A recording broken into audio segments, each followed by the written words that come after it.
মধুসূদন আমার এত বড় তৎপরতা করতে পারে না। মধুসূদন আর কি করেছে বাবা? খেলাটা তো আমি খেলেছি। আপনার স্বাদের নাতিবাবুকে আপনি আর ফিরে পাচ্ছেন না।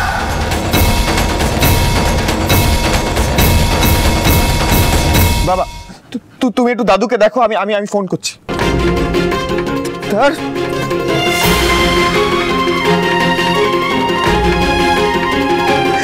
ধরো পড়ে যাবে তো মেয়েটা। শ্রাবণ, ওমকে আমরা আদৌ ফিরে পাবো কিনা সেটা আমরা কেউ জানি না, কিন্তু তুমি কি করবে বেটা? সারা জীবন ওমের মৃত্যুর দায়টা নিজের মাথায় নিয়ে এই বাড়িতে এই পরিবারের সঙ্গে অপরাধীর মতো থেকে যাবে? এবার অন্তত তোমার পরিবারের লোকজনদেরকে জানো। তোমার জামাইবাবু কোথায়? এখানে না গেল রে? হ্যাঁ, ওনাকে আসতে বলো, এসে আমাদের সঙ্গে কথা বলতে বলো যে তোমাকে নিয়ে আমরা কি করব বেটা। হ্যাঁ দেখো শ্রাবণ, আমি কিন্তু ওমের মৃত্যুর জন্য সারা জীবন তোমাকেই দায়ী করব এবং পুলিশের কাছে তোমার এগেনস্টে আমি রিপোর্ট করব।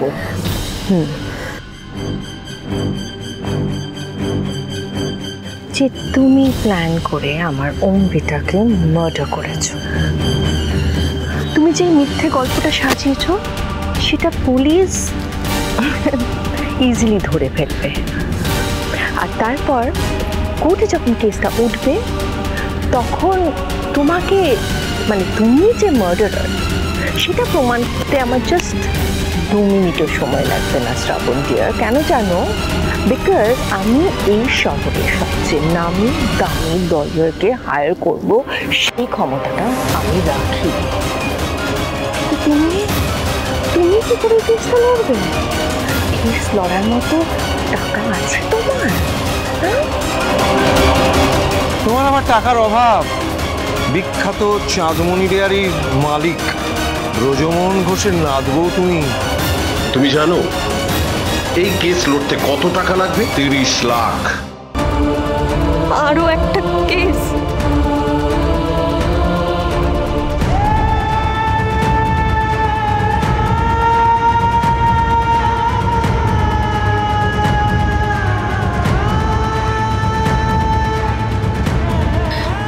আমিও কি ঠাকুর একটা মিথ্যে খুনের মামলায় জড়িয়ে যাব? আমাকেও যদি পুলিশ ধরে নিয়ে যায় তাহলে টিকলি তিন্নি দিদিকে কে বাঁচাবে? যাদের বাঁচানোর জন্য আমি এত লড়াই করলাম সেই লড়াইটা এভাবে শেষ হয়ে যাবে? আমি হেরে যাব ঠাকুর। বারবার কেন আমাকে এত কঠিন পরীক্ষার মধ্যে ফেলো?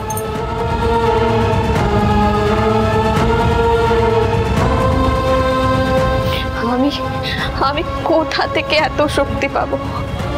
বলো, তুমি বলো, আমি কোথা থেকে এত শক্তি পাবো? বাবা, আমার না ভারী অবাক লাগছেন জানেন এইটা ভেবে যে আমাদের ওম বেটা এত ভালো গাড়ি চালায়। না না আপনি বলুন, ওম তো এর আগে কত লং ড্রাইভে গেছে, কত সোলো ট্রিপে গেছে, কই একটা ছোট্ট অ্যাক্সিডেন্টও তো হয়নি গাড়ি নিয়ে। হ্যাঁ,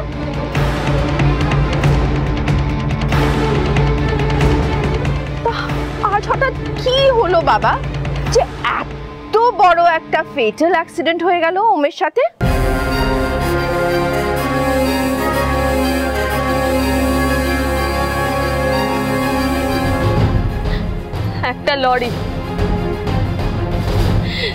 একটা লরি এসে ধাক্কা মারলো আমাদের গাড়িটাকে।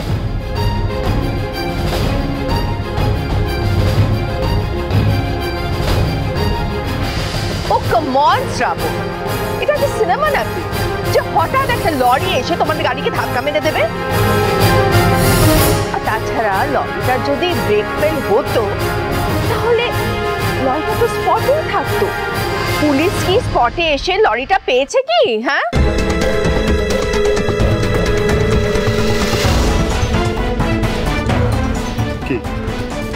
পুলিশ বলল যে গাড়িটাকে ট্রাক বা বড় কোনো গাড়ি জোরে ধাক্কা মেরেছে, যার জন্য গাড়িটা নিচে পড়ে গেছে।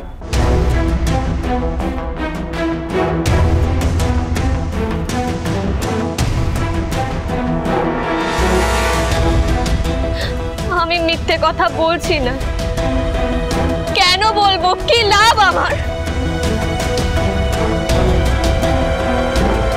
বেঙ্কি, ওখানে ওনাকে কি পাওয়া গেছে?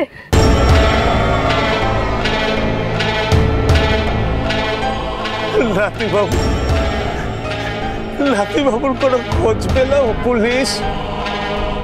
না,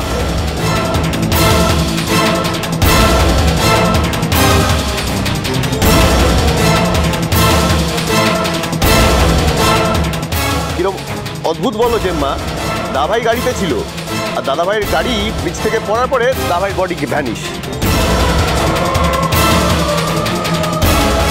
নিখোঁজ আর মৃত দুটো শব্দই আলাদা। একটার অর্থ বেঁচে আছে, আরেকটা মৃত। কে কোনটা বেছে নেবে সেটা তার ব্যাপার। তবে আমার মন বলছে। তোমার মন কি বলছে শ্রাবণ সেটা আমি শুনতে চাই না, জানতেও চাই না। ওই অ্যাক্সিডেন্ট স্পটে শুধুমাত্র তুমি ছিলে ওমের সাথে। গাড়িটা ব্রিজ থেকে পড়ে যাওয়ার পর কি কন্ডিশনে ছিল সেটা তুমি দেখেছো? পুলিশ বলল গাড়িটা নিচে পড়ে একেবারে চুরমার হয়ে গেছে।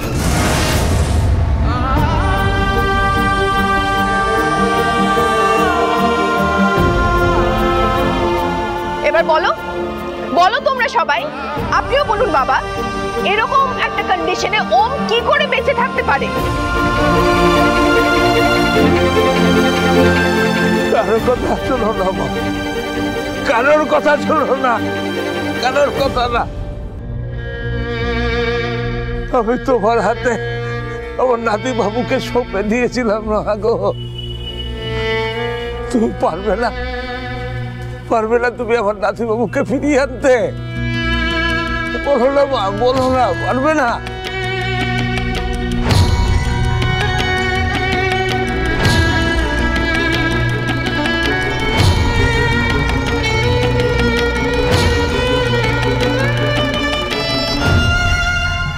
তোমাকে শক্ত থাকতে হবে শ্রাবণ।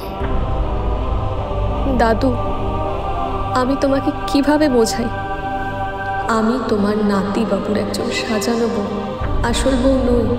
তোমাকে তো প্রথম দিন থেকেই ঠকানো হচ্ছিল। বাবা জানেন তো, আপনি আপনার ফ্যামিলির বাইরের লোকেদের উপর বেশি ভরসা করে সব থেকে বড় ভুল করেছেন।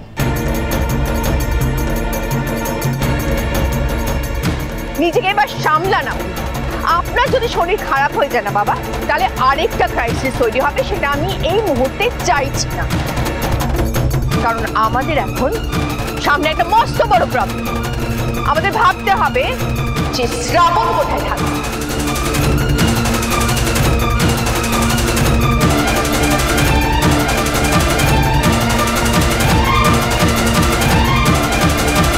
কোথায় থাকবে মানে? ও এখানেই থাকবে? আই মিন এই ঘোষ বাড়িতে?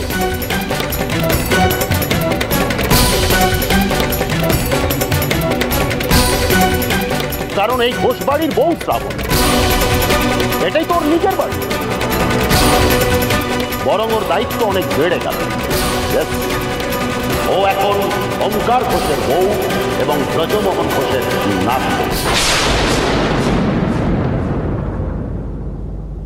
বাহ, ওয়ান্ডারফুল বাসি, এটাই তোমার সলিউশন? যে শ্রাবণ এখন আমাদের বাড়িতে ওমের বিধবা হয়ে থেকে যায়, তাই তো?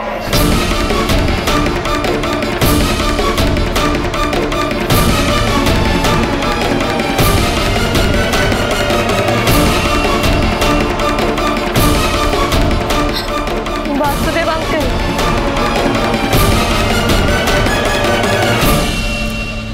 বলো শ্রাবণ।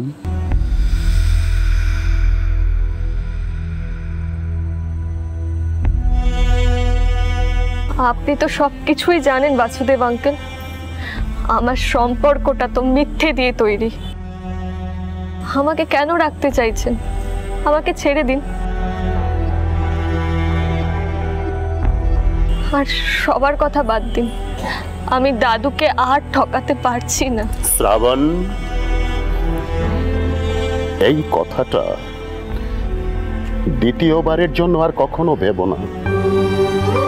এই মিথ্যে, ঠকানো, এই শব্দগুলো আর কোনোদিন উচ্চারণ করবে না তুমি। লোক আছেন, দেখো মানুষটাকে, দেখো কত অসহায়। জেঠুমণি তার নাতি ফিরে আসবে সেই পথ চেয়ে বসে আছে, দেখো। শ্রাবণ, যতদিন না পর্যন্ত ওমের কোনো খবর পাওয়া যাচ্ছে, যতদিন না পর্যন্ত তোমার এই মিথ্যেটা দিয়েই ওই মানুষটাকে বাঁচিয়ে রাখতে হবে। ইয়েস ইয়েস শ্রাবণ। আর আর উনি যদি কোনোদিন না ফেরেন, তাহলে তোমার এই মিথ্যেটাকেই চিরকালের মতো সত্যিতে বদলে ফেলতে হবে। জেনে রেখো শ্রাবণ, এই মুহূর্তে এই মিথ্যেটাই তোমার জীবনের সবচেয়ে বড় সত্যি। এই বাড়ির বউয়ের দায়িত্ব নিতে হবে তোমাকে শ্রাবণ।